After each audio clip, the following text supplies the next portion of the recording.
Les annonces fracassantes de Michel Kang il y a presque 15 jours maintenant concernant sa section féminine de l'OL ont beaucoup fait jaser dans le monde du foot féminin. Parmi les observateurs, parmi les suiveurs, parmi surtout et avant tout les supporters qui, dans les réseaux sociaux, se sont beaucoup épanchés là-dessus, ont fait part de leur mécontentement, de colère, de défiance, mais aussi on fait part de surprise concernant ces annonces fracassantes. Personne n'avait vu venir la chose. C'est dommage que vous ne soyez pas abonné à Fatmir Football.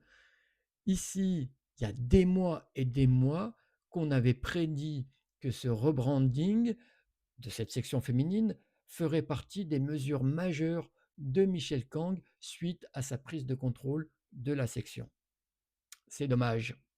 On va parler dans cette vidéo de tout ça, mais avant tout, on va quand même parler de l'ambition de Michel Kang concernant la section féminine.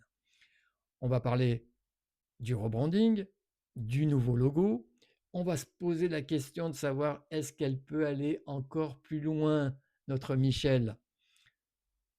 Personne ne pourrait l'empêcher demain, dans l'absolu, de renommer la section féminine les Demoiselles d'Avignon. Personne. Dieu merci, c'est une femme intelligente. Et puis, en dernier lieu, on va quand même parler de l'avenir sur le terrain, parce que le terrain, c'est quand même ce qui compte le plus, de cette section féminine de l'Olympique lyonnais. Voilà les amis, j'espère que vous allez bien. Si vous aimez ce type de contenu, eh ben, abonnez-vous, bon sang. Mettez-moi des pouces, mettez-moi des commentaires. C'est une toute petite action de votre côté, mais une grande action militante pour le foot féminin qui en a grandement besoin. Je compte sur vous.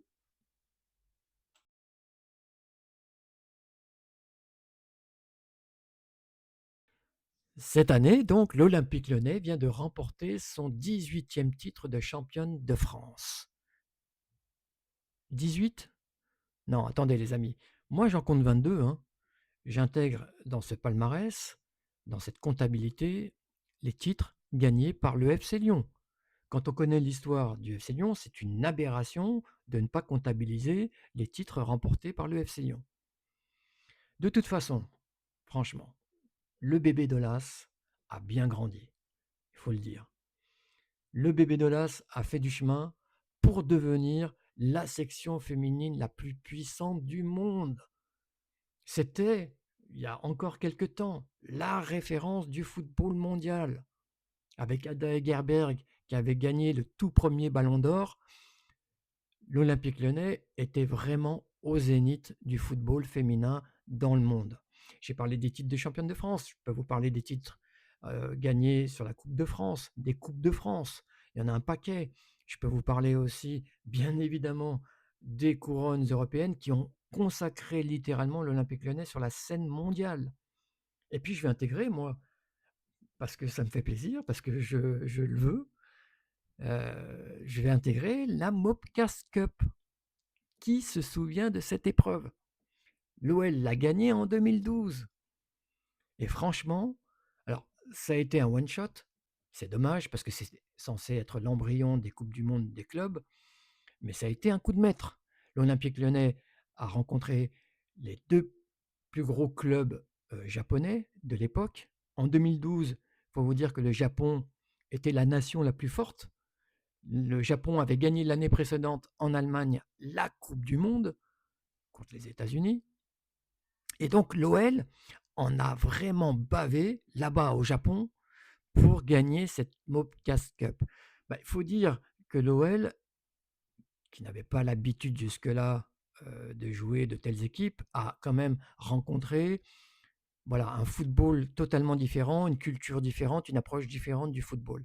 Et rien que pour ça, ça valait le coup qu'il y ait un lendemain concernant donc cette épreuve. Apparemment, ça va être remis sur le tapis. On parle de 2028 pour cette Coupe du Monde des clubs que j'appelle de tous mes voeux. Même si ça fera plus de matchs, blablabla. Bla, bla, bla.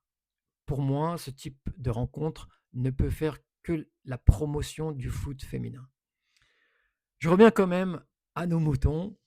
Je reviens quand même à cette section féminine, donc de l'OL, qui était, le summum de ce qu'on pouvait faire dans le football féminin.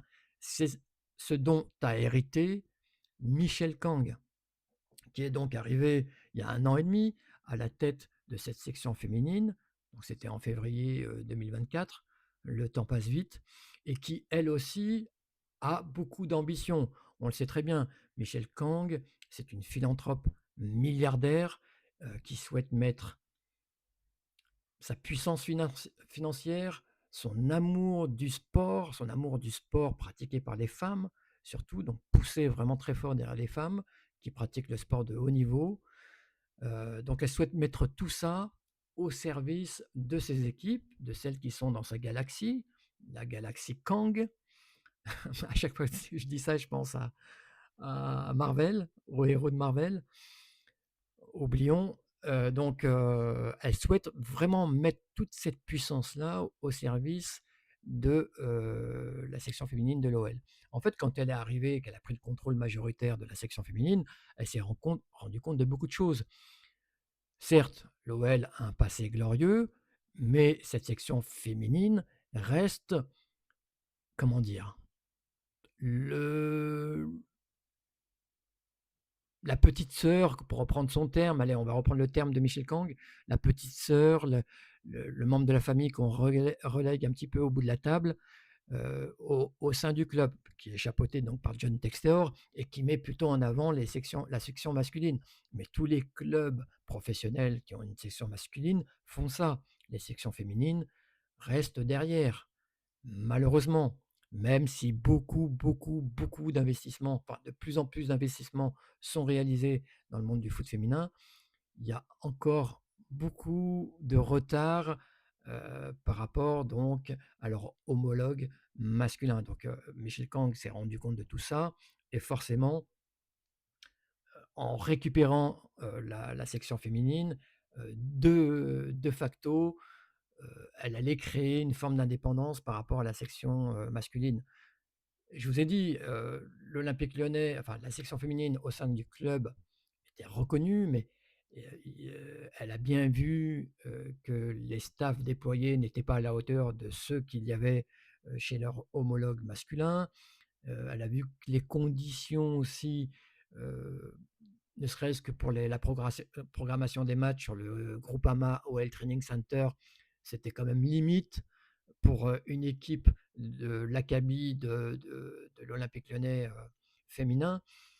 Il y avait beaucoup, beaucoup, de choses à reprocher sur, heu, le management de cette section féminine qui avait tant fait pour le club. Donc voilà, elle a tranché dans le vif. Elle a décidé donc de prendre du recul, on va dire, c'est une séparation mais pas un divorce, d'aller vers une forme d'indépendance réclamée, mais surtout d'aller vers une identité féminine décomplexée.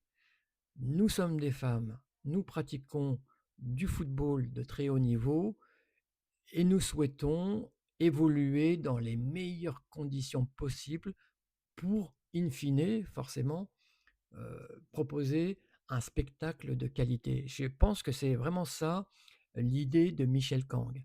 Donc elle est prête à mettre de l'argent sur la table, à déployer, tout ce qu'il faut pour que les filles évoluent dans les meilleures conditions d'entraînement, donc un centre d'entraînement à la hauteur, évoluent pour les matchs dans des stades, qui sont à la mesure de la gloire, de enfin du prestige de cette section féminine.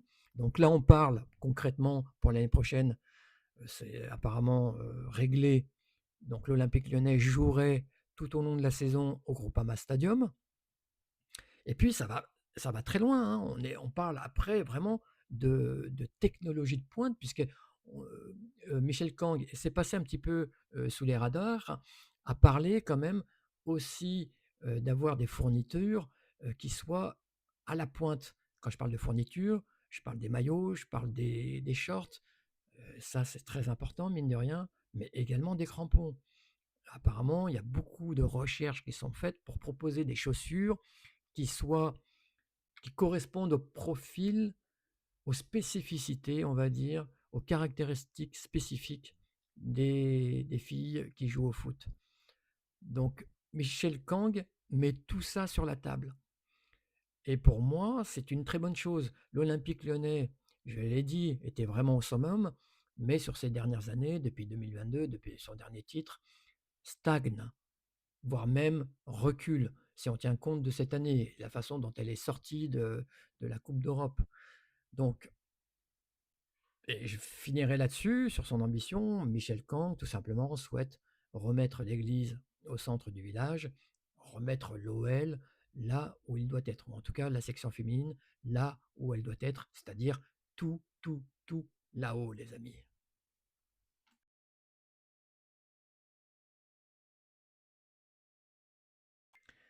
Voilà, les amis, vous voyez donc à l'écran les deux logos, le logo historique du club et puis donc le logo, le nouveau logo donc, de cette section féminine de l'OL, voulu par Michel Kang. Alors ça a bien sûr fait la polémique, ça fait la controverse. On sait qu'il y a beaucoup de gens qui ont du mal avec la nouveauté. Michel Kang, c'est très simple, hein, euh, dans son souhait de renforcer l'identité féminine de l'OL, a voulu, en fait, bien évidemment, renommer donc cette section féminine. Pour elle, c'est une forme de nouveau départ. Un nouveau départ, ça signifie donc quelque part un nouveau nom. Encore une fois, que les choses soient claires, c'est une séparation, mais ce n'est pas un divorce. Dans le nom de cette section féminine, vous retrouvez quand même des choses importantes.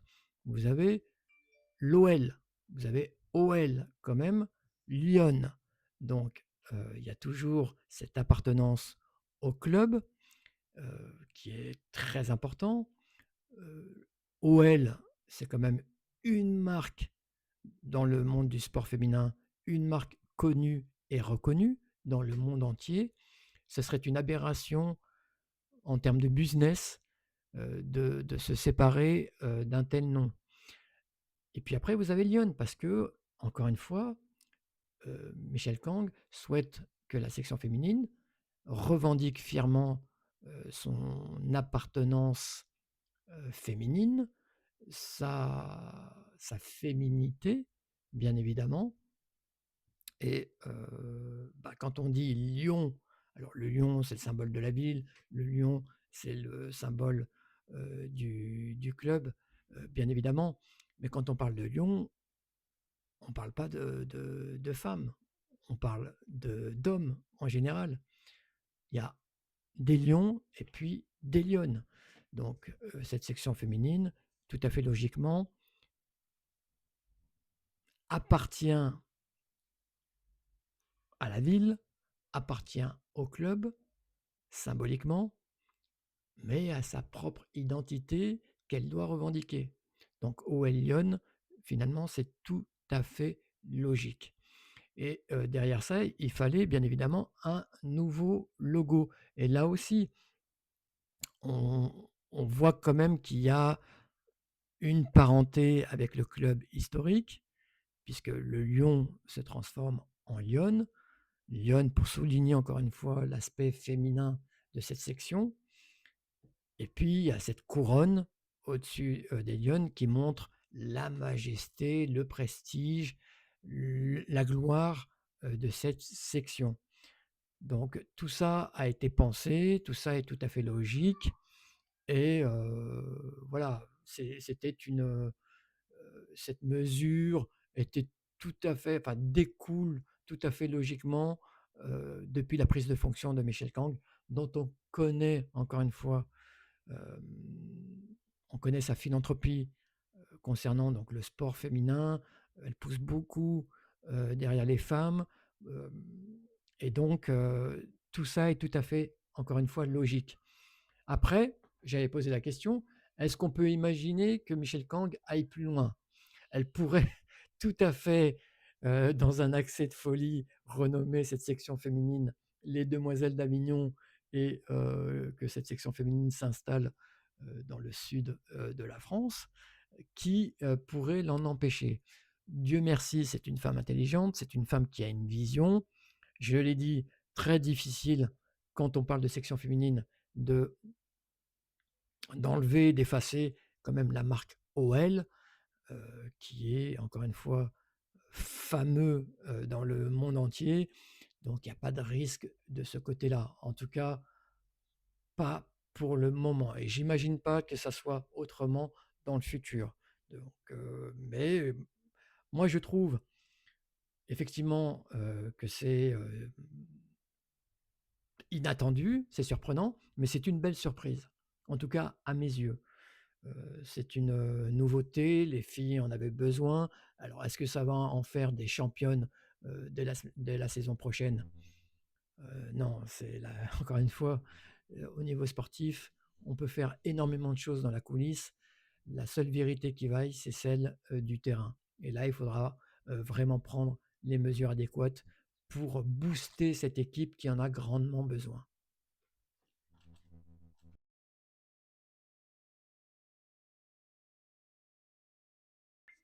Donc on l'a dit, l'OL féminin, par l'entremise donc de Michel Kang, l'OL féminin, OL Lyon maintenant, il faut s'y habituer.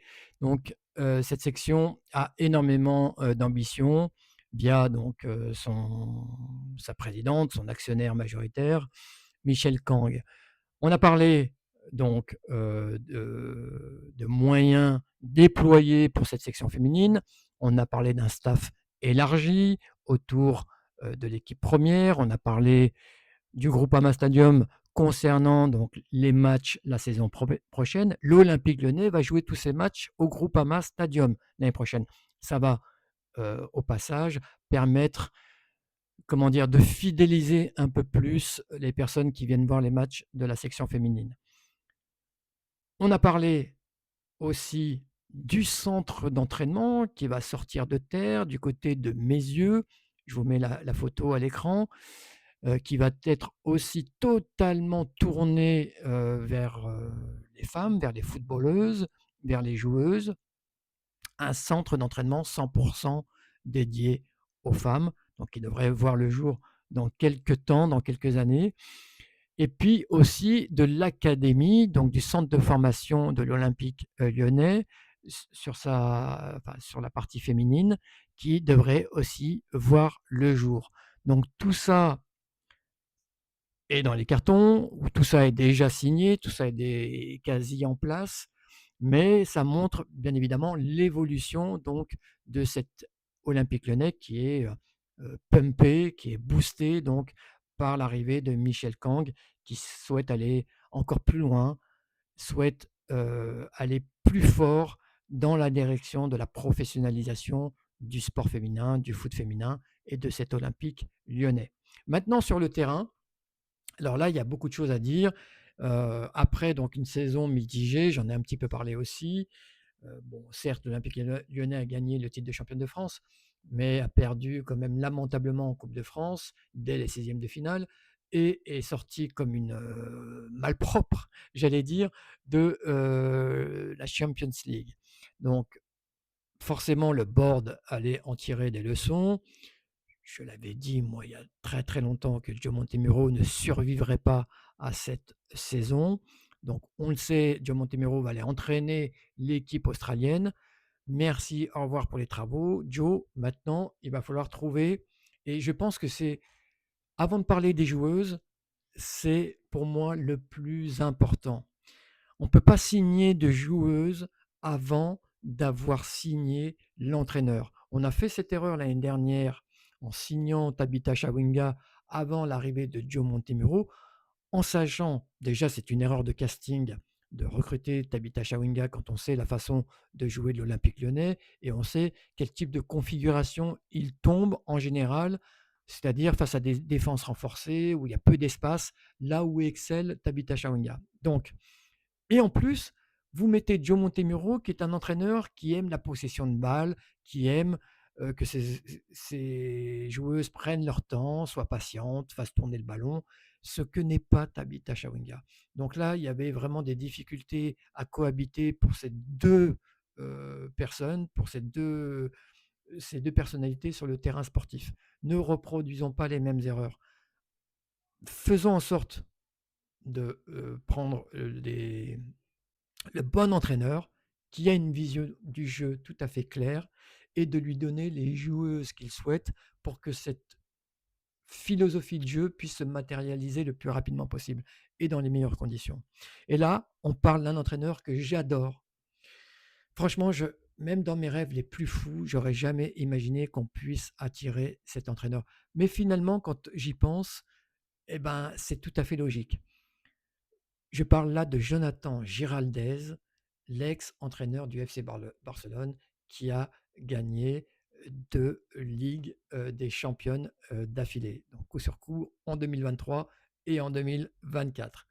Voilà l'entraîneur qui pourrait arriver à la tête de l'Olympique lyonnais. Et je suis très content parce que moi, j'ai toujours rêvé que l'Olympique lyonnais, qui a été très très grand, puisse quand même produire véritablement, il l'a fait, mais vraiment trop par à-coups, véritablement un football de qualité, un football spectaculaire, un football consistant aussi, constant de match en match, mais aussi consistant dans un même match, de la première à la 90e minute, voilà, en produisant vraiment du jeu et surtout que les filles connaissent le plan de jeu, que les filles savent comment utiliser le ballon avant même de l'avoir reçu. Et ça, moi j'ai vu que ça manquait cette année, mais je peux le dire aussi l'année dernière avec Sonia Bonpastor. euh, le football était beaucoup trop disruptif pour qu'il plaise au plus grand nombre et que ce football devienne une référence. Il faut qu'on pratique un football vraiment superbe. Et je pense que Jonathan Giraldez peut amener ça. Et après, je m'étais dit, ouais, mais est-ce qu'on pourra, est-ce qu'on sera capable d'attirer ce type d'entraîneur? Est-ce qu'on souhaite avoir ce type d'entraîneur? Et bien là, visiblement, c'est une info qui ne se transforme pas en intox. On dirait que c'est véritablement une info et ce serait vraiment formidable. Voilà un entraîneur qui sait comment faire jouer ses équipes et ce serait la suite logique puisqu'il a entraîné Washington Spirit, le club de la galaxie de Michel Kang. Donc c'est tout à fait normal qu'il vienne à l'Olympique lyonnais. Et je pense qu'il ferait un malheur dans ce club. Il y a eu un nettoyage qui s'est fait au niveau de la section féminine, avec énormément de départs. Je vous mets la liste des joueuses qui sont parties. Et la liste n'est pas exhaustive, puisqu'on parle aussi d'Amel Majri qui partirait dans les Émirats arabes unis, me semble-t-il. Bon, ça reste là, pour le coup, une rumeur. J'espère que ça restera une rumeur, parce que c'est une joueuse très intéressante. Mais c'est vrai qu'il y a beaucoup de joueuses qui sont parties, des légendes, j'en ai parlé dans d'autres vidéos, et il va falloir les remplacer et bien les remplacer, mais dans un premier temps, vraiment faire en sorte que l'entraîneur, voilà, soit là et puisse, voilà, mettre en place, sa vision du jeu avec les joueuses qu'il souhaite.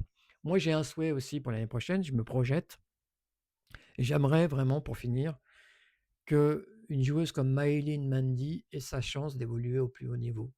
C'est une joueuse épatante. Alors certes, elle n'a que 18 ans, elle a encore beaucoup de chemin à faire, mais elle a montré de quoi elle était capable. Elle a beaucoup apporté à une équipe comme Strasbourg, qui était vraiment dans le pétrin concernant donc son maintien en première ligue.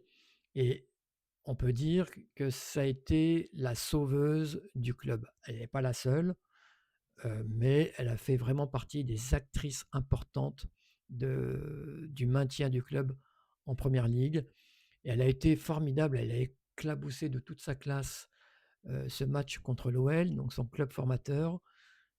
C'est une joueuse très intéressante, c'est une joueuse puissante qui a un abattage incroyable en milieu de terrain, qui est très technique, qui est aussi box to box, donc qui sait récupérer les ballons et qui sait se projeter également. Et voilà le type de joueuse qui pourrait faire beaucoup de bien à côté d'une joueuse comme Eguerola, voilà, qui a peut-être besoin d'avoir une joueuse qui court un peu partout, qui récupère des ballons pour que derrière elle puisse distribuer le jeu. Donc, bah, si c'est Jonathan Giraldez, franchement, ce serait déjà un premier pas un premier grand pas dans la bonne direction, il me semble. Dites-moi ce que vous en pensez. Je vais vous remercier vraiment les amis si vous êtes restés jusque-là. Je vais vous souhaiter une très bonne continuation et portez-vous bien. Va va voum!